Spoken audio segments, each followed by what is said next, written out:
most common approach to conflict situations for people who have a preference for introversion is avoidance. Now, Eysenck in 1979 established the link between introversion, extroversion, and levels of arousal. And extroverts experience lower levels of cortisol arousal, which causes them to seek out external stimulation. Whereas with introverts, they already experience higher levels of cortisol arousal, internal arousal, which puts them at risk of being overstimulated with external stimuli. And that could then lead into increased levels of stress.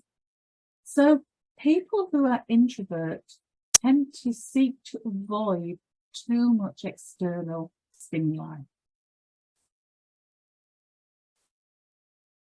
But what are some of the potential risks if issues are left unattended, if the situation's conflict are avoided?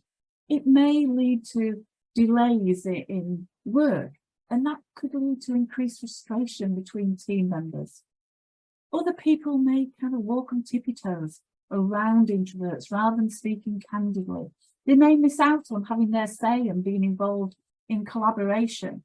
Relationships could suffer. Team members might start to resent the way that the introvert just leaves issues unresolved and avoids conflict situations.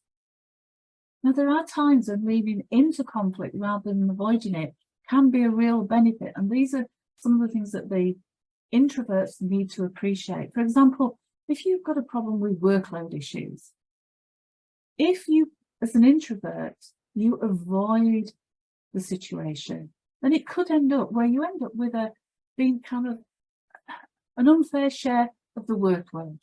So in those situations, there are times when introverts really need to learn to lean in to the conflict rather than the avoid approach. But there are also times when, in certain contexts, an avoid approach may be really effective. Some of those situations typically, trivial issues. To buy more time if you want to gather further information. When there is someone else who could resolve the situation perhaps more effectively than you personally could, or when tensions are running high.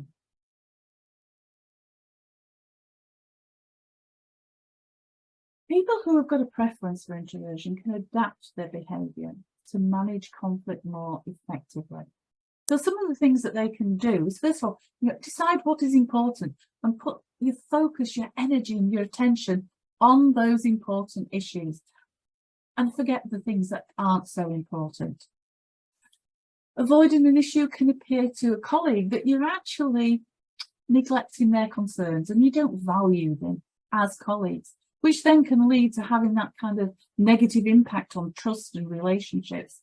So what we need to do as an introvert in those situations is actually provide a reason for why we're not dealing with the situation at that moment in time, but offer some assurances that we are going to deal with it and give them some kind of time frame for when we are going to be dealing with it. Try and avoid emotional outbursts. Learn to regulate your emotions to enable you to remain calm, even if the other party is all angry, upset, emotional. Remember to give the other party the benefit of the doubt. Don't just jump to conclusions, because we never really know what might be going on for another person.